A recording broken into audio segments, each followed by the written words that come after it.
Hello, I'm film historian Tony Maeda. And I'm Brad Shreve, who's just a guy who likes movies. We discuss movies and television from Hollywood's golden age. We go behind the scenes and share our opinions, too. And of course, being the average guy, my opinions are the ones that matter. As does your self-delusion. Welcome to Going Hollywood. Tony, you know why we are doing this episode. No, I don't. I'm going to hide in the corner. Do it yourself. Listener, Tony has hit a major milestone, and I am so proud of him. He doesn't mean his age either. Not yet, not yet. Well, you've told me a little bit about your past. You should be proud that you've reached it this far as well. Shut up. A few months ago, Tony did a spot for Wired magazine. I guess it's a magazine. Mm-hmm. They have a YouTube channel. It's very popular where experts come on and they answer questions. And Tony was invited on to answer some questions. The title of the show is Film Historian Answers Old Hollywood Questions. Right. Tech Support. The show's called Tech Support. So Tony was a guest and just recently hit the 1 million views mark. 1 million? What? Get out. What? Is that true? Is that true? Like I wasn't that sitting is there, very true. Like I wasn't sitting there watching it like a ticker tape. Ooh, 977,001, 977,002. I don't know what happened. Suddenly one country must have just all listened to it at once because it was like stalled at 994. And then suddenly the next thing I knew it was 1 million. So yes, thank you, Brad. Thank you for that intro. We talked a bit about the Wired video when we talked about 7 Year Itch because of the Marilyn Monroe question. And it was an incredible experience. I'm so grateful. I'm so grateful to Wired Magazine. Have me back, please. I was so grateful to Wired Magazine. I'm so grateful to the people who submitted the questions. And it's such an interesting concept. You know, it is. It's experts, and I'm honored and humbled to be called that. But I mean, there's channels up there. Who's up there? There's people who talk about etiquette up there. There's people who talk about politics up there. I think I think there's Arnold's on one of them, which I'm not thrilled to be on the same podcast as Arnold, but what are you going to do? Arnold's on there. Marky, I almost called him Marky Mark. What the hell? Hello, 1993. Mark Wahlberg is up there doing one. So yeah, I feel in really vaulted company in that. It's great. I've seen everything from stand-up comedians talking about what makes things funny to scientists talking about what happens when you die in a nuclear war. I mean, it's across the board. I'm somewhere in between. I'm somewhere in between Matteo Lane and Dr. Fauci. Yes, somewhere in there is me. Old Hollywood. We'll let you decide which one he's closest to. Yeah, that's very true.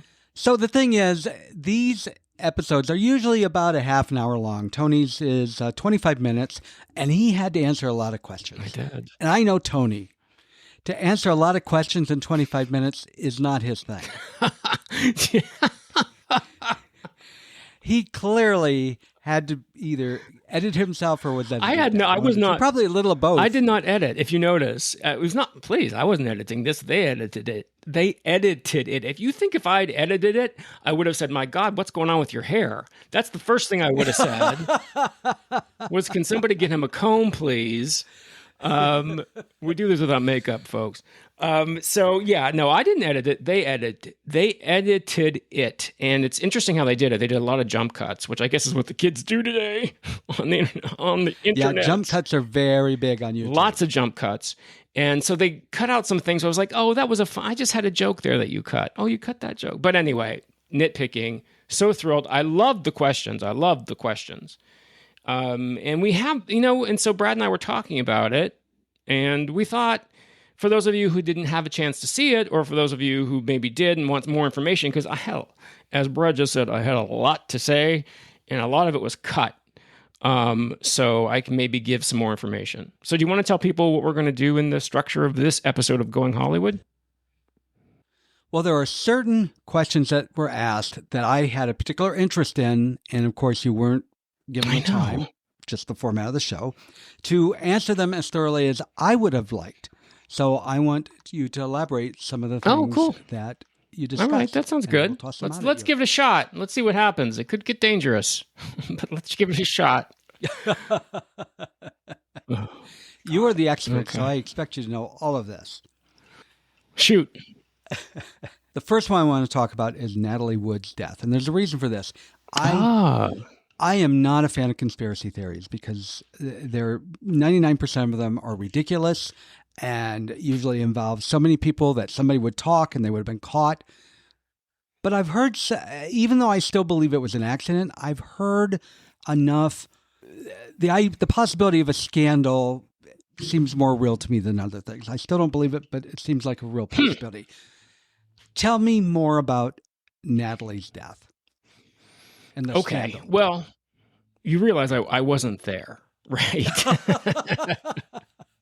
I mean, I know I'm old, but yeah, I wasn't. I wasn't there. And what I said, then, unfortunately, or maybe it did make it, and I don't remember. What I said was, unfortunately, nobody knows what happened that night except Natalie Wood, and she's no longer with us. So for people who don't know, Natalie Wood, a wonderful, iconic classic film star from the 50s and 60s, Rebel Without a Cause, Gypsy, Splendor in the Grass. She died Thanksgiving weekend in 1981. She was found floating in Catalina Harbor. She had been out on a very cold, very wet Thanksgiving weekend with her husband, R.J. Wagner, Robert Wagner, and her co-star from a film she was making. The film was called Brainstorm, and the co-star was Christopher Walken. And I think it was Sunday morning, her body was discovered in Catalina Harbor. Nobody knows what happened. So Brad wants to know. So the theory is, the most verifiable, air quotes, if you can say, is that they had been drinking, they've been partying, they've been drinking. There had been some uncomfortable conversations between R.J. Wagner and Christopher Walken. Natalie Wood went, y'all, I'm going to bed, whatever. And she went down below, I'm sorry, nautical terms. She went below to their cabin, and she was getting dressed to go to bed, and she was in her nightgown, and there was a dinghy on the side, attached to the side of the boat, which it was as I said, it was a stormy, cold weekend. The waves kept banging the dinghy against the boat, and she was getting frustrated. So the theory is that she put her parka on, that was a down-filled parka, went outside in her nightgown, her socks, and her parka to retie the dinghy, and slipped on the step going down the dinghy, hit her head, and fell in the ocean. And she had been drinking. The autopsy clearly showed that she had a very high blood alcohol content. But also what's really sad is that, her parka was downfilled. So it started to absorb water and was pulling her down, which is what's really sad. So apparently there's some speculation. People heard a woman yelling, whatever. All they know is Robert Wagner and Christopher Walken went down, and she was nowhere to be found. And they called the Coast Guard, and she was found the next morning. So what you're saying is you've heard speculation, that there was foul play involved? Yes, I heard there was foul play involved. The first one I've heard is that supposedly Christopher Walken and Natalie were having a fling, and Robert found out about it and took matters in his own hands. The other, and I can't remember the details that they've given to try and explain why it happened, were that Wagner and Walken together planned something. Wow. Yeah. There's some theories. Yes, well, there's a lot of speculation. There's a lot of speculation. There was actually a book, Dennis DeVerne, he wasn't the captain. I don't know what it is. So excuse me. I don't know the exact nautical term for what Dennis DeVerne was. I want to say first mate, but I don't think that's right. Anyway, he's the one with these people with conspiracy theories, because he was there that night. And he wrote a book about what happened. He doesn't really tell anything about what happened. He just gives his suspicions. Natalie Wood's sister, Lana, is also a great purveyor of these rumors. The thing about Walken and Wood is that Natalie was just getting back into her film career. She'd taken some time off to have her family, and she was coming back. She was definitely a comeback mode, and she was very, very... Walken was a new generation of actor, and so I think there was arguments, and RJ was jealous of Natalie's relationship with Walken, but it was a professional thing. And RJ Wagner admits to breaking a bottle that night up when they were up in the cabin and saying, are you fucking my wife, or something like that. And I want to point out there's a wonderful documentary on HBO that Natalie Wood's daughter made, called What Remains Behind. I think that's the name of it. And it goes into this, where Robert Wagner confesses, yes, there were words. But the idea that there was some kind of illicit relationship, no, I don't think that holds water. I certainly don't believe that the two of them got together. Natalie, R.J. Wagner, they were remarried, They fell in love when they were very young. They had difficulties, they split up, and then they found their way back together. And I think what's so sad about it, regardless of what really happened, the reason that doesn't seem right to me is because why? Why would R.J. Wagner do this? Natalie was the love of his life. They came back together after being separated for so long. The man was clearly devastated. He had 2 young daughters. I don't believe that. I believe it was a tragic accident. But again, the only person who really knows what happened is no longer with us because it was Natalie Wood. Just a very sad, sad ending. The fact what's also very sad is that becomes the focus of Natalie Wood's life, not the incredible body of work she left. Sex and the Single Girl, Gypsy, Bob Carroll and Ted Nallis. This wonderful, not even to mention Rebel Without a Cause. That becomes the focus, is how she died, not how she lived. I prefer to think how she lived. That's the way I feel about it. Let's leave it at that and think about the great things she did in her life. Yes. The documentary is called What Remains Behind, Natasha Gregson Wagner's beautiful, beautiful tribute to her mother. There's also a book. So next question from the internet. Next question is about Elizabeth Taylor. And this is one I probably should hang my head in shame because you talk quite a bit. People are asking about Elizabeth Taylor and you talk about some of the great movies it was in and what a megastar she was. And, I've seen very little of Elizabeth Taylor. And to say I'm not a huge fan, I'm going to say that, but it's not very nice because I only knew her in her later years when she wasn't. You want to know about Elizabeth Taylor's films? You want to know about her career? I don't know a whole lot about Elizabeth Taylor other than the good works that she did. I know very little about her film career. Mm-hmm. And off the top of my head, I can't think of anything that I really was astounded by. So I would like you to tell me, if I'm going to gain an appreciation for Elizabeth Taylor, what should I watch? Oh, okay. Well, I think that question from the internet, that was funny because I think the question was, my roommate told me he didn't know who Elizabeth Taylor was and I almost had a stroke. And my response was, I had a stroke reading that question, but they cut that, which I thought was very funny. So which film? Well, you know what? This is a long movie career. I mean, Elizabeth Taylor was in films from the time when she was a child. National Velvet to, I think she was in the Flintstones. I mean, that's a long movie career. National Velvet, I think, is 46, 47. Don't hate me if I'm not exactly right with that. But she was a young girl. So films to watch. I mean, it depends on what stage of Elizabeth Taylor you want to see. For me, number one, front and center, is her Oscar-winning performance in Who's Afraid of Virginia Woolf. To me, I think that she gives one of the greatest film performances of a theater piece ever. Now, that, I'm sure people will have debate about that, but Who's Afraid of Virginia Woolf is a very talky, very stagey play. And Mike Nichols, who directed it, managed to make it a very cinematic film, which is not an easy thing to do. We've talked about movies like that. Hello, we just talked about The Bad Seed and how it's just basically a filmed play. And Nichols was able to do things, but primarily what he was able to do was get cinematic performances out of these actors. Every one of them had worked on theater except Elizabeth Taylor. And Elizabeth Taylor gives such a nuanced spectrum of emotions in this film. Oh my God, it's heartbreaking. We should talk about Who's Afraid of Virginia Woolf sometime. Because she goes toe-to-toe with Richard Burton, and she does not hold back. She is loud. She is abrasive. She is ballsy. But she's also, in moments when it counts, she has a wonderful monologue at the screen door. Very quiet, very real. And I hardly recommend that. If you want to see a really great Elizabeth Taylor pre-Richard Burton film, I highly recommend Suddenly Last Summer. In fact, I think I was going to suggest it as one of our air quotes scary movies this month because this is, because it's a notoriously campy. Have you ever seen Suddenly Last Summer with don't believe Katharine Hepburn, Montgomery Clift, and Elizabeth Taylor, based on a Tennessee Williams play? No. Based on the cast, I'm almost certain I have not. It's a brilliant film.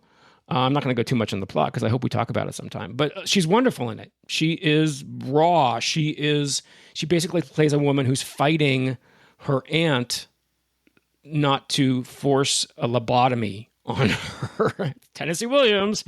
Yeah, it's startling. She has a wonderful breakdown scene. She's wonderful in it. Same thing with Cat on a Hot Tin Roof, which is right before Suddenly Last Summer, another Tennessee Williams play. And I would really recommend for people, and don't laugh at me, I would recommend Cleopatra. Cleopatra, despite its reputation, is a wonderful film. Now, yes, it's way too long, and there's a lot of incredible stories about Cleopatra, which we don't have time to go into. But you have to take your mind out of the fact that you've heard this is a terrible bomb. This was the biggest bomb in the world. No, it eventually made a profit. Now, it changed Hollywood, and we're not going to go into that, but she, in Cleopatra, directed by Joseph L. Mankiewicz, who also directed her in Suddenly Last Summer, gets a wonderful performance from her. And she fell in love with Richard Burton during the making of it and caused this huge scandal, La Scandale, condemned by the Vatican. And you see that. You see the tenderness in her when she's with Richard Burton. She also has a wonderful relationship with Rex Harrison as Julius Caesar. Highly recommend it. So I think those would be three.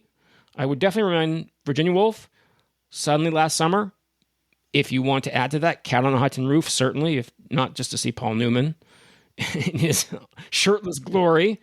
And then if you have a couple weeks, Cleopatra. Those are the ones I would recommend. And I do want to ask about one particular movie, but first I want to comment about Cleopatra. I know I watched it ages ago, but usually a box office bomb is a reflection on the quality of the film, but not always. There have been some great films that were bombs. It's just a matter of circumstance. And so I'm going to take your word that maybe this was the situation with Cleopatra. I do want to ask about Giant, and there's a particular reason, and I am going off track here because this isn't what you discussed. Only because I remember it being a really good film, but it was ages ago. And now I'm wondering if it's just because I liked the cast. Well, I got to warn you. First of all, I want to say Cleopatra was not a bomb. Cleopatra was the highest grossing movie of 1963. It was not a bomb. Oh. It made more money than any other movie in 1963, but it also cost more than any other movie in film history. So it took a while to make a profit, but it eventually did, and it continues to. So the myth about Cleopatra being this huge bomb is a myth. It's also a myth that it bankrupted 20th Century Fox. It did not bankrupt 20th Century Fox. It didn't cause the studio to sell their backlot. That was happening long before Cleopatra was ever in production. So those are just myths about it.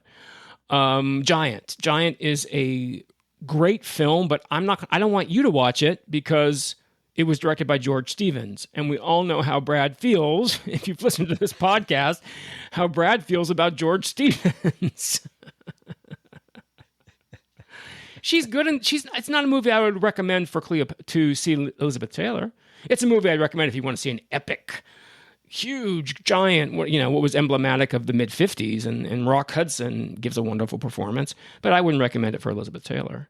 James Dean also, his last film, he died when they were still filming. So if you want to see an epic, a grand epic before the huge epics like Cleopatra, then I would absolutely recommend Giant. It's a wonderful film, but it's George Stevens. I'm just saying that. Well, I'm amazed I said I remember liking it. I know, right? That's quite the shocker. Maybe we watched the wrong George Stevens movies. Well, I have some more questions, but first, you had some things you wanted to say about some of our listeners. Oh my God, we got some reviews let's take a little break because there's reviews that okay. I'm sorry, listeners, audience. I didn't realize that you could leave reviews on Spotify.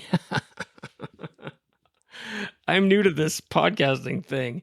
It's so funny. And I just was all of a sudden, I was like, oh my God, there's reviews from Spotify. And I just want to say, the thing about Spotify is that you have to go through the specific episode for the review.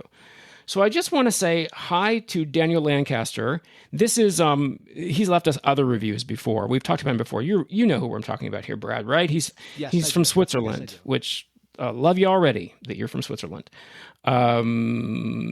Reserve me a room. If I can't, just reserve me a room. And he was very, very, very flattering Brad about our 2 Golden Girls episodes. And he said it made he and his partner want to rewatch this great show again because it was so advanced and they spoke about so many current topics. So we are so happy that you're listening, Daniel, in Switzerland, which is amazing. In Gstaad? Is it Gstaad, maybe? Love it. No, it's Zurich. Oh, is it Zurich? It's Zurich. I'm sorry. Okay, well, Brad knows. Zurich. So thank you. And then Sam Wise, and I'm going to read Sam's. Sam Wise said, Tony, you're really just going to drop the fact that you were on an episode of Golden Girls and not fully flesh out that experience. Question mark, question mark, question mark. It must have been the Montecavallo curse, and I'm pretty sure when I just went back and watched that one, I spotted you in the background of a few scenes. Wow. Daniel, yes, it was the Montecavallo curse makes a lousy wedding present. Season 5. You have good eyes, because I don't even recognize myself when I look at the Montecavallo curse. Because, wow, I'm just a 22-year-old, fresh-faced, huge hair. Oh, I miss the 90s. It was a wonderful experience. I didn't want the Golden Girls episodes to be about me, and shut up, Brad. I didn't want them to be about me and my experience on Golden Girls. I just mentioned that I was on Golden Girls to give the context, primarily about the B. Arthur Betty White thing, and just to say, look, I was there. I was on the set. I saw nothing of these rumors that these women didn't like each other. And I also think it's pretty cool that I was on Golden Girls. I mean, it's something that I'm very proud of. So yeah, it was a lot of fun. It was an incredible experience. I was there almost the entire week, so I got to talk to Betty White about the Mary Tyler Moore Show. She said it's, as Betty White was, she was so gracious, so kind. She said it was just like working on the Golden Girls, the kind of love on the set. And there was one very funny thing, though, and this is the last thing I'm going to say about it, because this really is about me, and I don't like that. So we're sitting at the table. One of the scenes takes place at a wedding reception. And it was it was the last day, and it was a very, very long shoot. As you can imagine, there were a lot of people. And we're sitting there, and Rue turns to me and the girl who was playing my date at the wedding, and she says, "You still want to be in show business? It's tedious, isn't it?" Oh, wait a minute, no, that was wrong. That's wrong. I got that backwards. Wait a minute. We're sitting there, I'm sorry, memory. We're sitting there, and B. Arthur turns to me and the girl I was sitting with and says, "Still want to be in show business?" And then Rue said, "It's tedious, isn't it?" And I just remember her leg was crossed and her leg was bouncing up and down with her high heel. It was a Rue McClanahan thing. Anyway, that's it. That's my Golden Girls experience. Thanks. And I have a couple to add to this.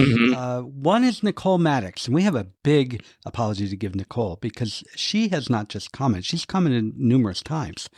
And I'm going to go back to her very first one that I see. And she said, "I just want to pop in and say, I love this podcast. I'm a big classic movie lover and enjoy the back and forth commentary." And she makes some recommendations and then says, "Keep up the great storytelling, gentlemen." Then one of her more recent ones is from I Remember Mama. And I'm only bringing this one up because she put, "Love the show, gentlemen. Tony, let's give Brad one more chance with George." which is funny, because that leads us into the Giant, and I didn't remember having seen this, so that was totally. Is that your third try? Not planned. Yeah, there you go. Yes. He liked a George Stevens movie, even though he doesn't remember it. Yeah. Yes. So as I've said before, I don't want to make promises, but this one I'm going to put on the agenda somewhere. So coming up, we will have another one. And she's made some comments since then as well. She's great. Thank you. The other person. She's great. Yes. The other person? Was Jeffinition. I love your name, Jeffinition. And he commented that he loved They Shoot Horses, Don't They? And just wanted to say excellent pod. Oh, that's nice. So thank you to all of you. Thank you. We just, I've said a million times, we appreciate it so much. And we're going to continue to give updates with these reviews, because I think it's important, because we appreciate it so much. We want to say thank you. We appreciate, we want to give the love back, through the Ethernet or whatever the hell this is. So please give me a break. This is how we get paid. Exactly. We're rich in this kind of thing. So thank you so much. Thanks. So back to some more questions. Closeted stars that we now know were gay. I'd like to know a little bit more about them. Not just rumored that we can go there. I mean, I've heard the rumors, and I just can't believe them, that Sarah Ian McKellen is gay. Of course, we know that's not true. Well, I don't like dealing in rumors. So when you answer this question, I want you to focus on the most people that are probably not aware that we're closeted gay, if there are any left. Well, I mean, Well, that's the thing. I mean, who has a secret anymore? Especially when people are dead. Because I don't like, I don't like trafficking and speculation. I can't really say unless it's common knowledge now. How would I know that? I wasn't there. I know. Same thing with Natalie Wood's the night Natalie Wood died. I could maybe like did I mention Farley Granger? I think I mentioned him on Wired. Farley Granger, who wrote a book called Include Me Out, was pretty open though during the Golden Age, which was very, Are there very others scary and like very him? unusual. Farley Granger's Yes. he was a gorgeous man. I was actually in a relationship with Arthur Lawrence, who we talked about during Rope. He and Arthur Lawrence, or Lawrence, whichever you want, were in a relationship. And I think during the time they were making Rope too. So Tab Hunter, who came out later, he wrote a wonderful book called Tab Hunter Confidential, and he and Rock Hudson, who you might have heard of, Once or twice. were both represented by the notorious Henry Wilson. Henry Wilson was pretty much the man who invented these people. He invented a bunch of these. John Saxon was also one of his clients. R.J. Wagner was one of his clients. He represented these beautiful boys back in the 50s. And he actually sold, Tab Hunter was before Rock, and he actually sold out Tab to Confidential magazine to protect Rock. Confidential had a story about Tab attending an all-male party, and they were going to publish it. And then they had one about Rock. Well, Rock was a bigger box office star. So Wilson said, if I give you this on Tab, will you forget about Rock? And that's exactly what happened. So, and then of course we have Montgomery Clift, who was gay, at least bisexual, but was pretty much standard gay because he also had a relationship with women. But he had a relationship with Roddy. Maybe Roddy's somebody that you don't know offhand, that Roddy McDowall was gay. We don't really think of Roddy because Roddy wasn't a sex symbol. I don't think we necessarily think of Roddy in sexual terms, although he was adorable. And Roddy was definitely in love with Montgomery Clift. Definitely. They had a relationship of some kind. So there's Roddy as well. Jack Larson, who played Jimmy Olsen on the Superman series, was also a dear friend of Montgomery Clift's and also in that kind of gay sewing circle. There's one I didn't know. And, lesbians, Garbo, Dietrich, it's hard because, as I said before, like with Cary Grant, it's hard for us to take our 21st century ideals of what sexuality is and put them on mid-20th century, because it was just different. People weren't necessarily gay, lined, straight, kind of like the kids are now. We said this before. They got the right idea. They're just whatever attracts them is where they go. So you had people like Garbo who had relationships with men and relationships with women. Same thing with Dietrich. Mercedes DaCosta, good friend of Garbo's. Same thing, although I think she was primarily lesbian. And of course, Hepburn.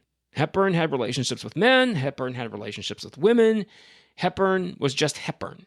Same in Cary Grant. Cary Grant was mostly interested in Cary Grant. So if it was going to be a relationship with a man that would push him forward, when he was in the theater, when he was Archie Leach, probably had a lot of relationships with men. Ori Kelly, we talked about that, the costume designer. But then when he got to Hollywood, into a much more conservative atmosphere and a much more conservative environment, and he became Cary Grant, he had to then start. He was then with women. He was married 5 times. Did he have a relationship with Randolph Scott? Maybe, maybe not. Who knows? I wasn't there. So those are some of the people I can think of. And there are a lot of articles online about him and Randolph Scott, but none of them seem like very sources that I would necessarily trust. Not distrust, but I don't know them enough that I would trust them. So the next question I have is about Shirley Temple, who we knew is one of the biggest stars that ever happened back in her day. And then she vanished and showed up in politics. Right. I don't think she ever ran for anything, but she became an ambassador and was seen in political circles. No, she did. What happened in between? Did she back out on her own, or did Hollywood say this little girl's gotten too old? What happened? Well, it's funny because I think the question on Wired was Shirley Temple didn't know she was a real person, just thought she was a drink. And I was like, what? Do you think someone just named a drink Shirley Temple? Hello? Yeah. And it's called Shirley Temple because it doesn't have alcohol because she was a child. The incredible thing about Shirley Temple was from the time she was 6, she was the top box office star in the world from 35 to 38. She was the number one box office star from the time she was 6. She was making $2,500 per week, which today is about $60,000 a week. So she was making $60,000 a week back in the 30s. Not bad for a 6-year-old. Not bad for a 6-year-old. And she made more. I mean, that was in 35. So she was a big star until about 38, 39. In her first film, Bright Eyes, where she sings On the Good Ship Lollipop. In 34, she won a special juvenile Oscars. But there's some funny rumors about Shirley, which I wasn't able to talk about, which I think are hysterical. One of the rumors was that she wasn't a child at all, but a 30-year-old dwarf. I'm going to believe that one just because I want to. Because it's just like, how can a child be this engaging and this talented? It's the thing. But she was talented as a child. As she got older, it became more and more apparent that was a unique situation because she was so precocious as a child. Famously, we talked about it in our Wizard of Oz episode. They thought about her for a second to play Dorothy, but there ain't no way she could have sung that score. There's just no way. She didn't have the depth of talent of a Judy Garland or Deanna Durbin, other big child stars, or a Mickey Rooney, got to tell you. So as she got older and her appeal dwindled and she left Fox, she signed with MGM because the idea was that maybe she could join Judy and Mickey in some of these Let's Put on a Show musicals that they were always doing. So she did. She did a couple hits in the 40s, Bachelor and the Bobby Soxer, Since You Went Away. But then she pretty much disappeared in the 50s. She had a TV show. She did that for a while, but she reappeared as a delegate to the UN appointed by Richard Nixon because she did run for office. She ran for a seat in Congress in the late 1960s, but she lost. Oh. And she was also a conservative Republican, but that meant something different than it does now. So anyway, she was appointed by Nixon as an ambassador, as a delegate to the UN. She was later an ambassador to Ghana. And, Gerald Ford actually considered her as a running mate in 76. But it wasn't, we know that didn't happen. And she then was appointed the first female chief protocol of the U.S. in 1977. And that's the person who advises the president and the secretary of state on diplomatic protocol. And she didn't serve it during the Reagan era because she supported George Bush in 1980 and not Ronald Reagan. And maybe she knew him from Hollywood. But she was eventually, when Bush became president, she was ambassador to Czechoslovakia. So that's a little bit about Shirley Temple's complete resume that didn't make it onto the Wired thing.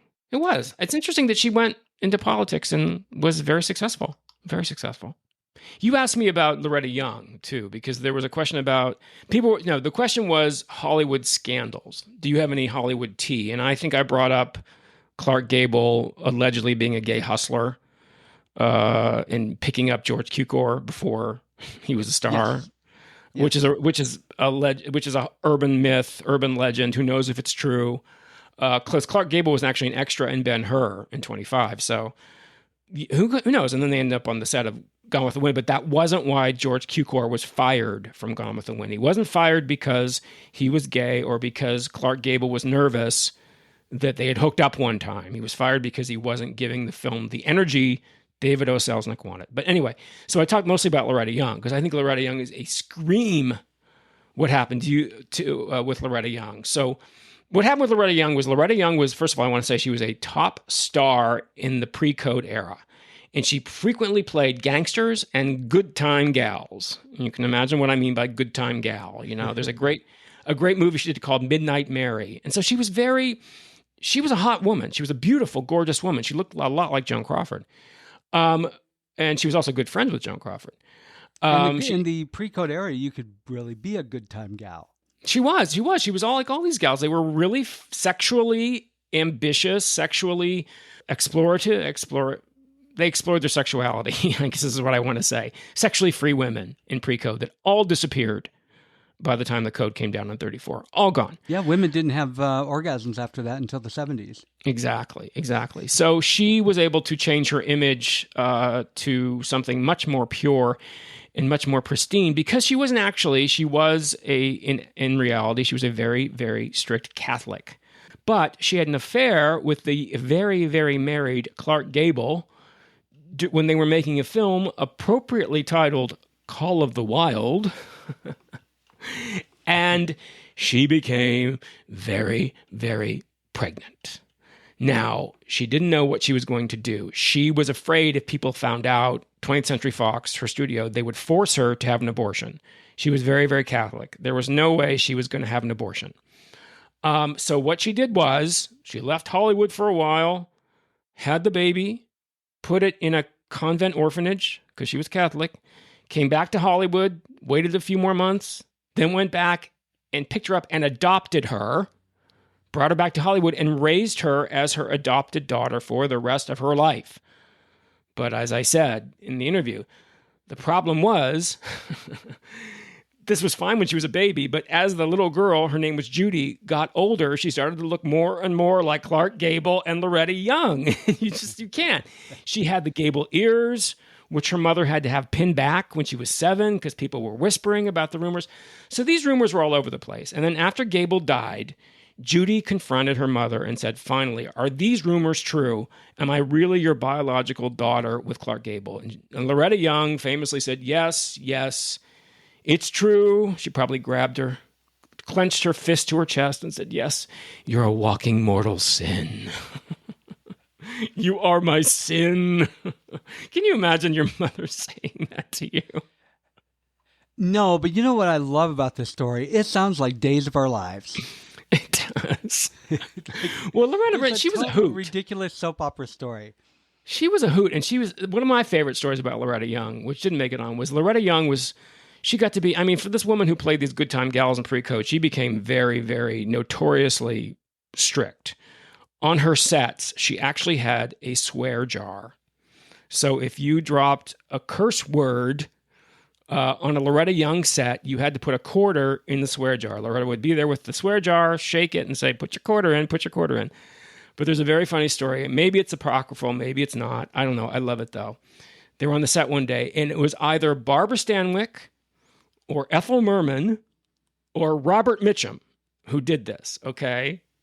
They let some expletive flow. Loretta put out the swear jar, and whoever it was, one of these 3 people, reached in their pocket, took out a 20 and said, here's $20, Loretta. Go fuck yourself.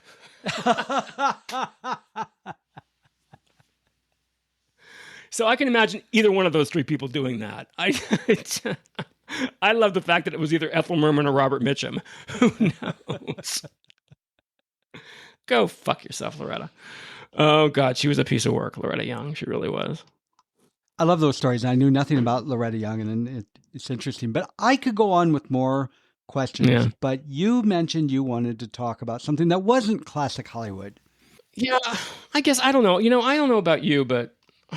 God, do you ever go online? Do you ever go to YouTube? All the time. Is it just me, or is there a proliferation of trash stories about Sarah Jessica Parker and Kim Cattrall and this whole and just like that thing? It makes me sick to my stomach. It just is like, oh, come on. Really? You people really have nothing better to do than talk about this? Who cares? Whether or not And Just Like That was a good show or not. That's what I'm talking about. It's just like, I don't understand this. People, they analyze it like to death. And so I was listening to this really, really interesting podcast called Origins, which was done before And Just Like That. It was done right. It was about Sex and the City. It was 3 episodes. And it's with a very reputable host. And I can't remember his name right now, off the top of my head. But anyway, he interviewed all these people about, what happened with the last movie of Sex and the City and why it didn't come together, and the whole thing with Kim Cattrall and Sarah Jessica Parker, and the fact that, what made it fall apart. And he interviewed Michael Patrick King. And Michael Patrick King, who, if you don't know, didn't create Sex and the City, but he was the showrunner. He took over from Darren Star, who created it, and ran the show, ran the movies, directed, wrote them. So Michael Patrick King is basically the force behind Sex and the City. And he's also very close with Sarah Jessica Parker. He spelled it out very clearly. The fact that Kim Cattrall wanted parody. She wanted to be like the Friends were. She wanted all of them to get the same amount of money because in her mind, Samantha was just as important to the show as Sarah Jessica, as Carrie Bradshaw was, as Miranda was, as Kristen Davis, as Charlotte was. I know she was the gay man's favorite. And Kim Cattrall said she was the favorite of all these people. So she couldn't understand why she couldn't make as much money as Sarah Jessica Parker. Well, and this is what Michael Patrick King said. And he said, you have to go all the way back to the beginning of Sex and the City. And you have to realize that when Sex and the City first happened, HBO was not the HBO we know. Okay? It was not the home of Succession and of even The Sopranos. HBO was a place where people tuned in to watch boxing. That was it. It was not HBO. It's not TV, it's HBO. And in fact, Cynthia Nixon said when they were first starting Sex and the City, the first group of people really who would come up to her and compliment her were usually African-American men, because they were watching HBO to watch the boxing, and then this show would come on called Sex and the City. But anyway, so this show is at this network, which is known primarily for sports and boxing. Sarah Jessica Parker was a movie star at this point. There is no denying that. First Wives Club, L.A. Story, Honeymoon in Vegas. These were big movies, and Sarah Jessica Parker starred in them or was very prominent in them. So she was a movie star. And back in the 90s, we don't know this. We don't see this today because everybody goes everywhere. You can see Nicole Kidman in a film, and you can go see her on something on Amazon Prime. They didn't do that before. Movie stars did not come to television. It just didn't happen. Everybody immediately knew their career was over. Exactly. When that happened. So you're Sarah Jessica Parker. You're a bankable movie star, still making movies. You get this offer to do this show with the word sex in the title. HBO also had a show on called Real Sex, so you can imagine the confusion there. You get this offer to come on this show, TV show, for this network that's not really a network. How do you do that? Well, the contract that Sarah Jessica Parker got through her agent was unbelievable, unlike any other contract has been before or since. Not only money-wise, but in the fact that it made her an executive producer. So they weren't like the Friends. They were, Courtney Cox had done movies, but they were all basically, when the Friends all got together after like the third or fourth year and said, we all want to be paid the same, that's okay. They were all pretty much at the same level when they started. That was not the case. Mm-hmm. Sarah Jessica Parker was a movie star making a big risk to her career, putting her name on this show. And then the rest of them, Kim Cattrall had done Mannequin and a couple other movies, and the other women had done really great work, but they weren't huge stars. Cynthia Nixon was a theater actress, and Kristen Davis had done Melrose Place. So that's the problem, is that then the show takes off. Sarah Jessica Parker has this contract that not only makes her the highest paid because she is the movie star who got this whole thing going, but makes her an executive producer, which is where the money really is. And that was the problem with the disparity in the salaries. Kim Cattrall wanted to be equal. She wanted them all to be equal. Now, they all got raises as the show went on, but they were never going to be what Sarah Jessica Parker did. Because if you notice, every single poster for Sex and the City says Sarah Jessica Parker. It doesn't have all four of them listed. It's just Sarah Jessica Parker. She was the star of the show. Now, here's the really ironic thing. So when Kim Cattrall blew up Sex and the City 3, the movie, and it was over, and they're like, okay, I guess this is the end of the franchise. And then they revamped the script from Sex and the City 3 and turned it into And Just Like That, because in the third movie that never got made, Big died, so they made that into And Just Like That. They got parody because And Just Like That was a different entity. Suddenly, they were all executive producers, and they had that parody that Kim Cattrall wanted, and she would have gotten if she hadn't shot herself in the foot. So there you go. That's how life works sometimes. I just find that fascinating that people want to dump on Sarah Jessica Parker, who, from everything I've ever seen or read or people I've ever talked to, is just a very, very good leader. Kim Cattrall even said that. And a very, very fair, kind woman. I mean, I don't know her, but anytime I've ever seen her, she's been interacting with, she's a very, very nice person. So that's what I wanted to say about that. Done. The only other thing I got to say about this is Kim Cattrall was the better Saavik when it came to Star Trek. Much better.